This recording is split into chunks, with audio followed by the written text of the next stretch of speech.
ఈ వైసీపీ నాయకులు వాళ్ళ స్వార్థపు నాయకులు చెప్పిన మాట విని మీరు మన నిరుద్యోగ గిరిజన ప్రాంతానికి చెందిన యువకులు బలి కావద్దు. మీ అందరికి మేము గిరిజన పక్షంన మేము గిరిజన నాయకులుగా మీకు అండదండ ఉంటామనేసి తెలియజేస్తూ నేను ఈ మీడియా ముఖంగా తెలియజేస్తున్నాను. Thank you. దానికి విరుద్ధంగా గిరిజన ప్రాంతంలోని వైసీపీ ప్రభుత్వంలోని తీసిన జీవో నెంబర్ 3ని మరి ఈరోజు వాళ్ళు రాజకీయ స్వార్థం కోసం గతంలో రాష్ట్ర వ్యాప్తంగా గిరిజన ప్రాంతంలోని వైసీపీ మరి అరకు పార్లమెంట్లో ఏడుగురు ఎమ్మెల్యేలు ఉన్నారు, మరి ఒక ఎంపీ ఉన్నారు. అలాంటి పరిస్థితిలోని జీవో నెంబర్ 3 గురించి మాట్లాడని ఈ వైసీపీ ప్రభుత్వం వాళ్ళు ఈరోజు వాళ్ళ స్వార్థం గురించి జీవో నెంబర్ 3 మీద మరి మాట్లాడడం అనేది కరెక్ట్ కాదు. ఓకే, అందరికీ నమస్కారము.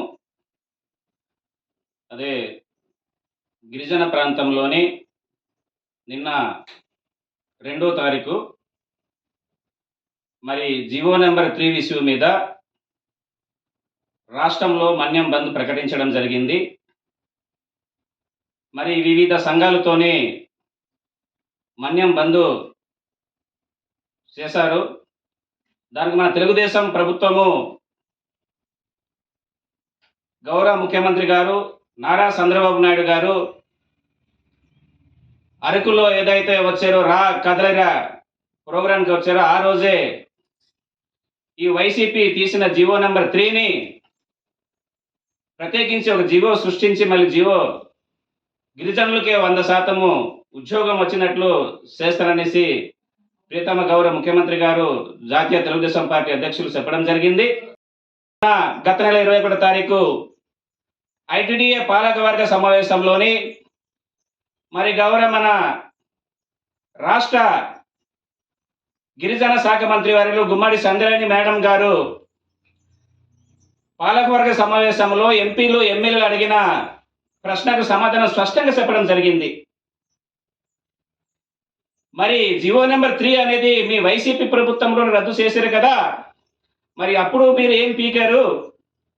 మరి దానికి మేము ప్రత్యేకించి మీరు రద్దు చేసిన జీవో నెంబర్ 3ని ప్రత్యామ్నాయం వేరే జీవో తీసుకొచ్చి మన గిరిజన సోదరుమణులకు 100కి 100% ఉద్యోగం వచ్చే జీవో తీసుకొస్తామనేసి స్పష్టంగా మొన్న 21వ తారీఖు చెప్పడం జరిగింది. అయినా ప్రకటించినప్పటికీ వాళ్ళ స్వార్థం కోసము నిన్న 2వ తారీఖు ఈరోజు ప్రత్యేకించి వైసీపీ ప్రభుత్వం వాళ్ళు మరి 2వ రోజు మన్యం బంద్ చేయడం అనేది వాళ్ళ స్వార్థం కాదా అని నేను అడుగుతున్నాను. రోజు వాళ్ళు ఏం చేశారు? మీరు నిరుద్యోగ యువకులు దయచేసి మీరు గమనించాలా. ఎందుకంటే వాళ్ళ స్వార్థం గురించి మీరు బలికాకూడదు. స్పష్టంగా గిరిజన మంత్రివర్గం చెప్పడం జరిగింది. మీ అందరికి మేము సహకారం ఉన్నాము. తెలుగుదేశం పార్టీ నుండి మేము అందరూ ఖచ్చితంగా మరి ఏదైతే మనం మంత్రివర్గం చెప్పడం జరిగిందో దానికి కట్టుబడి ఉన్నామో మన ప్రియతమ ముఖ్యమంత్రి గారు స్పష్టంగా చెప్పడం జరిగింది. ఇది జీవో నెంబర్ 3 మీరు రద్దు చేసిన జీవోని మళ్ళీ తీసుకురావడమంటే మీరు అనుకోకుండా రోడ్డెక్కి మీరు బంద్ చేసినంత ఈజీ కాదు. రేపు ముఖ్యమంత్రి గారు గౌరవ ముఖ్యమంత్రి గారు ఒక నిర్ణయం తీసుకుంటారు. దీనికి క్యాబినెట్లో కూడా మంత్రివర్గ సమావేశంలో కూడా మరి దీనికి ఆమోదించాల.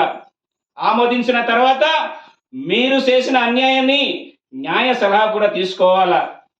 తీసుకున్న తర్వాత మన ఏదైతే శాసనసభ ఉందో అందులో కూడా పొందుపరిచి ఖచ్చితంగా మన గిరిజనులకు మన యువకులకు మరి మంత్రి గారు ఏదైతే చెప్పారో మన నారా లోకేష్ బాబు విద్యాశాఖ మంత్రి గారు కూడా మరి మీ అందరి సహకారంతోనే ఒకసారి మంత్రి దృష్టికి తీసుకెళ్దాం మనమందరూ. అలాగే మన గౌరవ విద్యాశాఖ మంత్రి నారా లోకేష్ బాబు గారి దగ్గర కూడా మనం అందరం వెళ్ళి అడగవలసిన పరిస్థితి ఉంది. దానితో పాటు ముఖ్యమంత్రి గారికి కూడా ఈ విషయం మనం అందరూ కలిసి కట్టుగా విరుద్దాము. దానికి మేము తెలుగుదేశం పార్టీ నుండి కట్టుబడి ఉన్నాము. ఆ రోజు ప్రియతమ ముఖ్యమంత్రి గారు ఏదైతే చెప్పారో అది ఖచ్చితంగా మనకు త్వరలోనే నిర్ణయం తీసుకుంటారనేసి నేను మీకు ఈ మీడియా ముఖంగా తెలియజేస్తున్నాను.